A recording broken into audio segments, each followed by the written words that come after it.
seen that in childhood itself.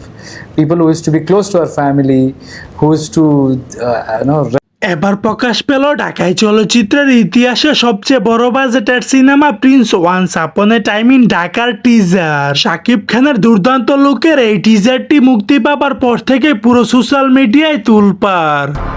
কিন্তু ইতিহাস লেখে Prince.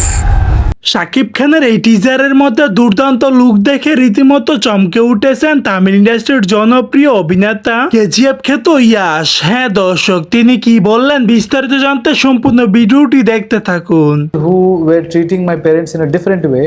Today they are trying to claim that okay, we are close, we are who used to be close to our family, who used to respect. Yash বললেন, আমি বিশ্বাসই করতে পারছি না এটা বাংলাদেশি সুপারস্টার। এই সুপারস্টার তো রীতিমতো সোশ্যাল মিডিয়ার মধ্যে আগুন ধরিয়ে দিয়েছে। সো দর্শক, আজকের এই ভিডিওটি এই পর্যন্ত। যদি ভিডিওটি ভালো লেগে থাকে তাহলে ভিডিওতে একটা লাইক, একটা কমেন্ট আর অবশ্যই চ্যানেলটি সাবস্ক্রাইব করতে ভুলবেন না।